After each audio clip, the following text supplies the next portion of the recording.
Hello students, আজকে আলোচনা করব ক্যালকাটা ইউনিভার্সিটির ইংলিশ অনার্সের সাজেশন, 6 সেমিস্টারের সাজেশন ডিএসসি 14। আগে আমি ডিএসসি 13 নিয়ে আলোচনা করেছি, ডিএসসি 15 নিয়েও আলোচনা করেছি। আজকে ডিএসসি 14 এর একদম কমনযোগ্য 100% কমনযোগ্য সাজেশন দেব। শুধুমাত্র কোয়েশ্চেন নয়, আমি যেমন দিয়ে থাকি কোয়েশ্চেনের আনসারও কিন্তু আমি এই ভিডিওতে দেখাবো। আর যাদের মনে হচ্ছে প্রশ্ন এখনো রেডি নেই, কি আসবে, কেমন ভাবে লিখতে হবে, কতটা লিখতে হবে, সেটা নিয়ে প্রবলেম, নিচে হোয়াটসঅ্যাপ নাম্বার দেওয়া রয়েছে, আমার সাথে তারা যোগাযোগ করতে পারো। আমি সম্পূর্ণ সাজেশন উইথ আনসার পিডিএফটা তোমার মোবাইলে পাঠিয়ে দেব খুব অল্প মূল্যের বিনিময়ে। হোয়াটসঅ্যাপে যোগাযোগ করো, আমি টোটাল বিষয়টা তোমাদের বলে বুঝিয়ে এবং তোমাদের প্রিপারেশন যাতে 100% হয় সেটার ব্যবস্থা আমি নিজে দায়িত্বে করে দেব।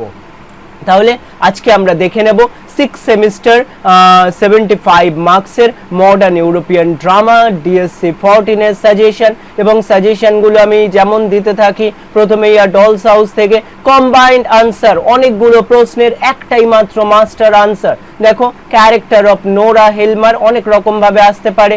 আনসারটা একটু তোমরা দেখে নাও কেমন ভাবে আনসারটা লেখা হচ্ছে, এইভাবে সাজানো গোছানো তোমাদের কিন্তু আনসার থাকবে। পরবর্তী টরভেল্ড হেলমারের ক্যারেক্টার অনেক রকম ভাবে ঘুরিয়ে আসতে পারে, অনেক রকম ভাবেই কোয়েশ্চেন রয়েছে, আনসার কিন্তু একটাই হবে। তার পরবর্তীতে আমরা দেখে নিচ্ছি পরের কোয়েশ্চেন সেট। দেখো, সিগনিফিকেন্স অফ টাইটেল, সিম্বলিজম, অনেক কিছু একসাথে রয়েছে। তার যে আনসারটা হবে দেখে নাও সেই আনসারটা। তার পরবর্তীতে আমরা ফোর্থ যে কিং, এখানে হচ্ছে এক্সামিন দ্য রোল অফ কোস্টোর ইন ডলস হাউস, এখান থেকেও যে আনসারটা একটু দেখে নাও। কক্সটাইডের যে রোল সম্পর্কে বা আরও যে কোয়েশ্চেনগুলো কম্বাইন্ড থাকছে 5 নাম্বার, যারা একটু বেটার করতে চাও তাদের জন্য দেওয়া রয়েছে কোয়েশ্চেনের আনসার। সুতরাং আমরা এই কটা আনসার করলেই কিন্তু ডলস হাউস থেকে সবটা কভার করে যাব। কি কোয়েশ্চেন আসবে সেটা কিন্তু তোমাদের মাথায় রাখতে হবে না। তারপরে আমরা করব হচ্ছে 5 মার্কসের যে কোয়েশ্চেনগুলো ডলস হাউস থেকে আসতে পারে, কারণ শুধু তো 15 মার্কস লিখলে হবে না, 5 মার্কসও আমাদের 3টে আনসার লিখতে হবে। এবং এই কোয়েশ্চেনের আনসারগুলো ঠিকভাবে না লিখতে পারলে, পরেরটা দেখে নাও, চেরি অর্চার্ড থেকে আমি তোমাদের সাথে কথা বলছি এবং দেখাতে থাকছি কোয়েশ্চেন এবং আনসারগুলো। সবসময় মাথায় রাখবে, পরীক্ষার সময় কিন্তু তোমায় 3টে শর্ট কোয়েশ্চেন এবং 4টে ব্রড কোয়েশ্চেন, এটা কিন্তু ফুল লেন্থে লিখতেই হবে। যদি কোনো কোয়েশ্চেন মিস হয় তাহলে কিন্তু রেজাল্ট খারাপ হওয়ার চান্স অনেক অংশে থেকে দেয়। বিগত বছরগুলোতে আমার স্টুডেন্টদের তরফ থেকে যা দেখলাম, যারা পুরো কোয়েশ্চেন আনসার লিখেছে তারা কিন্তু বেশিরভাগ সময় ভালো রেজাল্ট করেছে এবং পরবর্তীতেও করবে।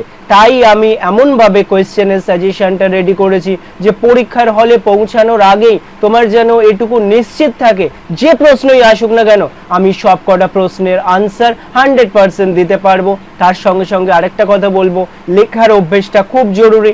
ইংলিশ অনার্সে মেন যেটা প্রবলেম হয়, তুমি সবই হয়তো কমন পেলে, সবই লিখতে পারবে, বাট সবকটা প্রশ্ন সঠিকভাবে নির্দিষ্ট সময়ের মধ্যে কমপ্লিট করতে পারলে না। কারণ কি? হাতের লেখার স্পিড কম।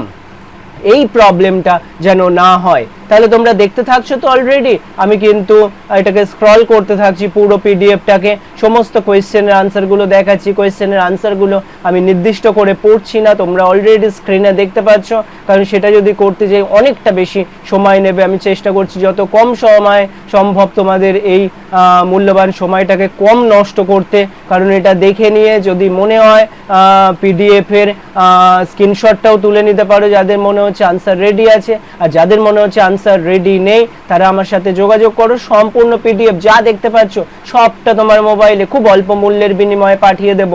এবং তোমাদের সাহায্য করার জন্যই কিন্তু আমার এই উদ্যোগ বেশ কয়েক বছর ধরে করছি এবং বিগত কিছু বছরে আমার সাজেশন কিন্তু কোনোভাবেই ফেল করেনি, কারণ করা সম্ভব না। তোমরা বুঝতে পারছো, সবই কম্বাইন্ড করে দেওয়া, যে প্রশ্নই আসুক না কেন তুমি পরীক্ষার হলে যাওয়ার আগে 101 পয়েন্ট নিশ্চিত থাকবে যে এই প্রশ্নের উত্তর আমি লিখে আসতে পারবোই।